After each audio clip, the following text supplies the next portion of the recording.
નમસ્કાર વિદ્યાર્થી મિત્રો, કેમ છો બધા? મજામાં? ગયા લેક્ચરની અંદર આપણે વિધેયના પ્રકાર વિશેનો અભ્યાસ પૂરો કર્યો.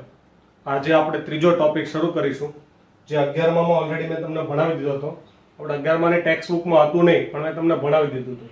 બરાબર, બે વિધેયનું સંયોજન, જેથી 12માં સરળતા પડે, એટલે 11માં મેં તમને શીખવાડ્યું. આ પ્રકાર પણ આપણે 11મા ધોરણમાં ભણી ગયા છીએ. તદેવ વિધેય એટલે કે આઇડેન્ટિટી ફંક્શન. તદેવ વિધેય ક્યારે કહેવાય?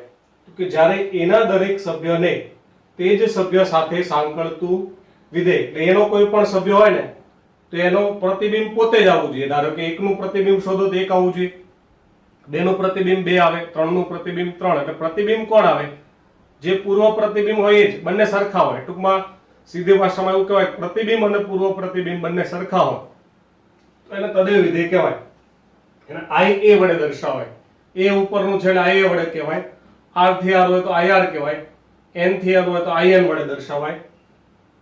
IA from a to a એટલે એવું થયું ને, a થી a ઉપરનું વિધેય આ રીતે લખાય, IA of x બરાબર x.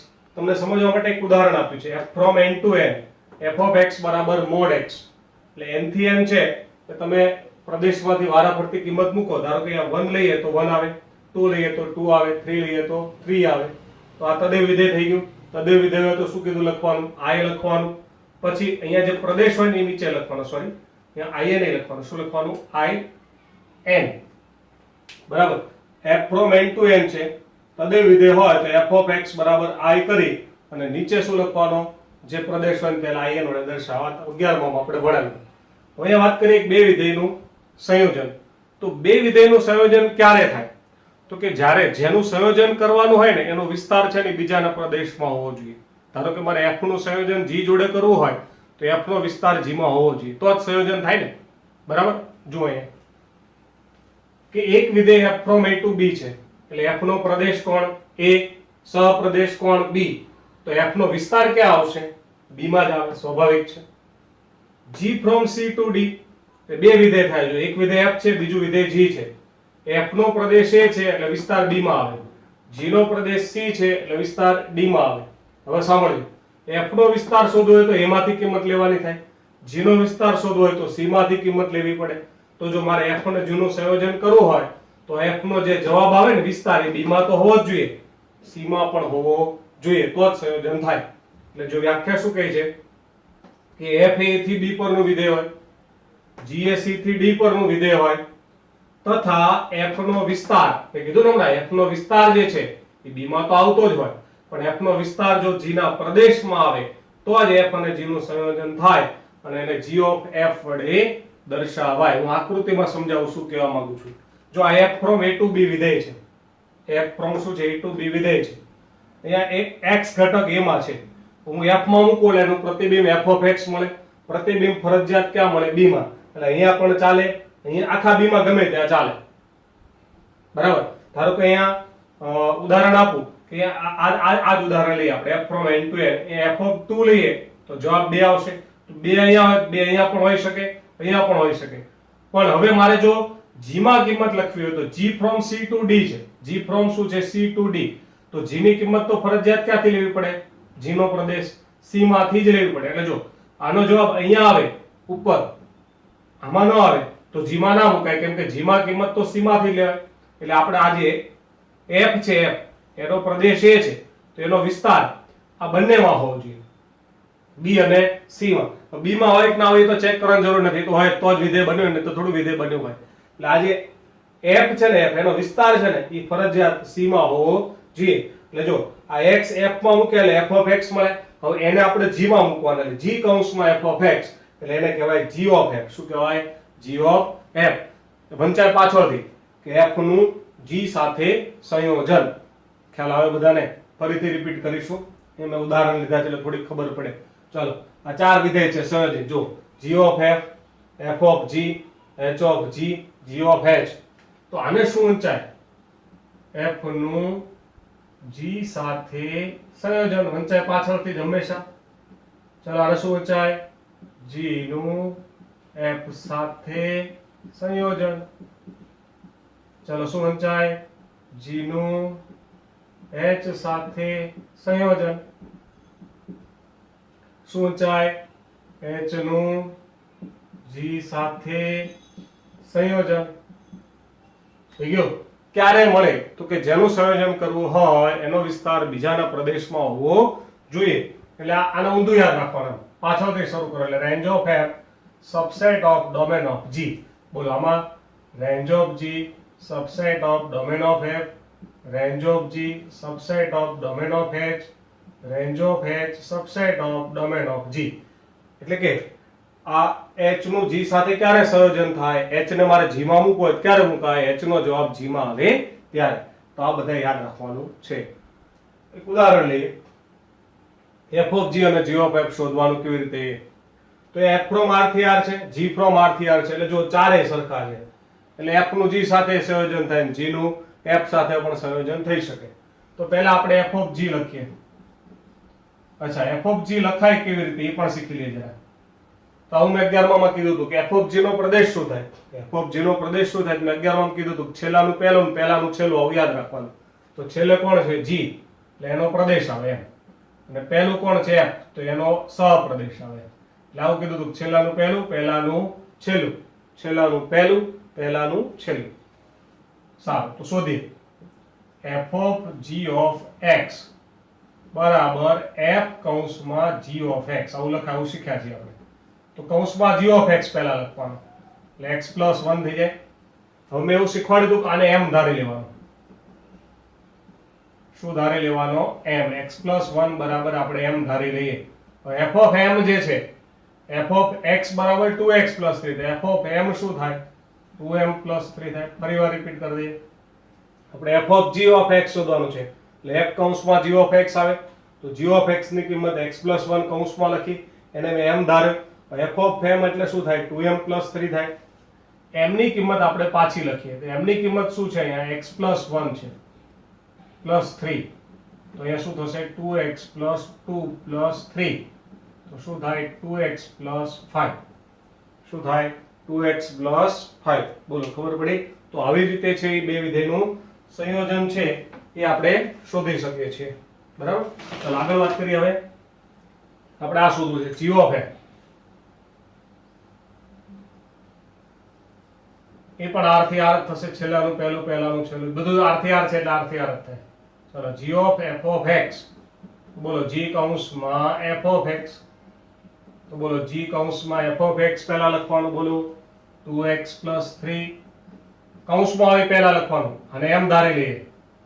ચાલો, g of m તો અહીંથી આવશે m plus 1.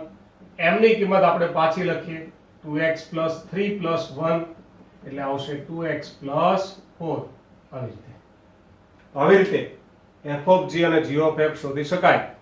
બરાબર? આવા ઘણા બધા ઉદાહરણ મેં તમને શીખવાડ્યા હતા. આ રિમાઇન્ડ કરાવી દીધું ફરીથી એકવાર. ચલો, ક્લિયર થઈ ગયું? તો આને શું કહેવાય? બે વિધેયનું સંયોજન. બે વિધેયનું સંયોજન કરવા માટે જે વિધેયનું સંયોજન કરતા હોઈએ તેનો વિસ્તાર બીજાના પ્રદેશમાં હોવો જોઈએ, તો જ બે વિધેયનું સંયોજન થાય. અને બાયજેક્શન કહેવાય. હવે વાત આવે પ્રતિવિધેય એટલે ઇન્વર્સ.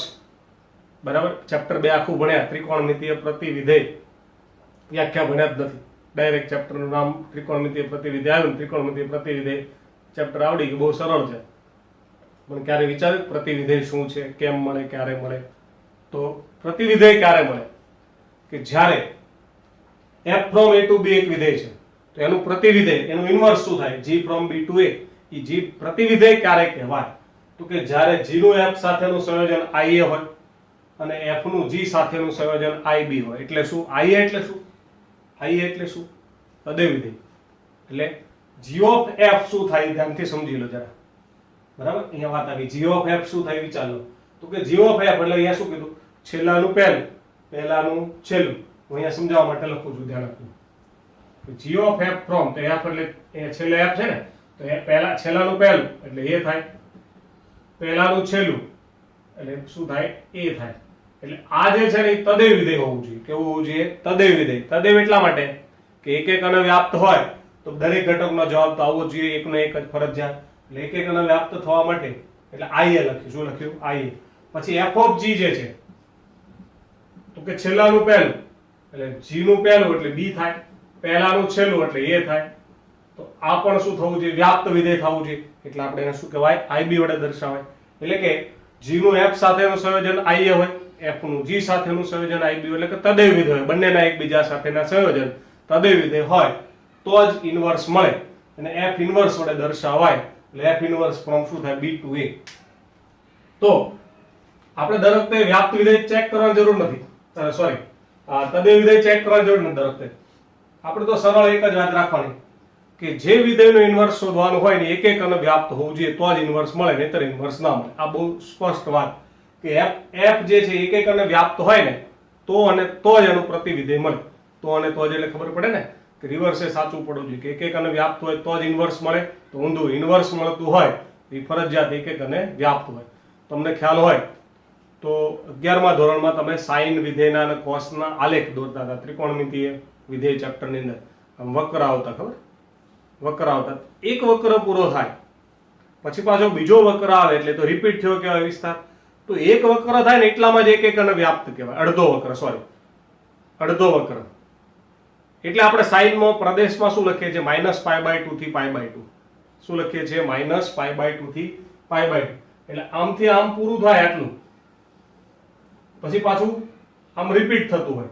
એટલે છતાં હું તમને છે ને આના આલેખ દોરીને સમજાવીશ એકવાર, એટલે વધારે ખ્યાલ આવશે. બરાબર? તમે અત્યાર સુધી ખાલી ગોખ્યું જ છો, સમજાવીશ તમને કે -π/2 થી π/2 છે ને ત્યાં સુધી સાઇન નો વિસ્તાર રિપીટ નો થાય. એ -1 થી 1 જ આવે. બરાબર? સાઇન -π/2 થી π/2 જે છે એનો વિસ્તાર જે છે એ -1 થી 1 જ આવે. બરાબર? પછી પાછું 3π/2 માં જઈએ પાછો એટલો જ આવે. એટલે એટલો જે છે ને ગાળો એમાં જ સાઇન એક એક અને વ્યાપ્ત હોય એટલે સાઇન ઇન્વર્સ મળે. આપણે આવું શીખ્યા હતા.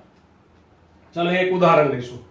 એ પહેલા આ યાદ રાખશું, આ ગુણધર્મ યાદ રાખશું શોધવા માટે કે g of f આખા કૌંસનો ઇન્વર્સ એટલે f ઇન્વર્સ સંયોજન g ઇન્વર્સ. આ પહેલા જેવું થાય શ્રેણિકમાં ab નો ઇન્વર્સ એટલે b ઇન્વર્સ * a ઇન્વર્સ થાય ને, એમ g of f નો ઇન્વર્સ એટલે f inverse of g inverse આવું થાય. યાદ રાખશું. ચાલો એક ઉદાહરણ લઈશું. બોર્ડમાં આ પ્રશ્ન છે ને એ 2 માર્કમાં એકવાર પૂછાણો હતો, પણ થોડોક ફેરફાર કર્યો. શું કર્યો પછી વાત કરીએ. પહેલા એ કે f from r થી r બરાબર f of x બરાબર 2x + 3 હોય તો f ઇન્વર્સ આપણે શોધવાનું છે. તો સૌથી પહેલું મારે કામ શું કરવું પડે ખબર છે? કે f છે એક એક અને વ્યાપ્ત છે કે નહીં ચેક કરવું પડે. તો સુરેખ વિધેય છે તો આપણે રીત ભણ્યા છીએ કે all of x1 x2 belongs to r માટે f of x1 બરાબર આપણે f of x2 લેવાનું. તો f of x1 શું થાય? 2x1 + 3 = 2x2 + 3. 3 3 કટ થાય. આ ભણી ગયા છીએ આપણે. તો 2x1 બરાબર 2x2 2 કટ થાય તો x1 બરાબર x2 આવું આવી ગયું. માટે f જે છે એ એક એક વિધેય છે. રેડી? હવે આપણે વ્યાપ્ત માટે આવું શીખ્યા હતા કે f of x બરાબર y લેવાનું. યાદ આવ્યું? કોને કરતા બનાવવાના? x ને. તો કે x બરાબર y - 3/2. આવું આપણે ભણ્યા છીએ. એક એક વિધેય થઈ ગયું. વ્યાપ્ત માટે f of x બરાબર y લેવાનું, x ને કરતા બનાવવાનું. આ જે કિંમત આવી પાછી મૂકવાની આપણે અહીંયા.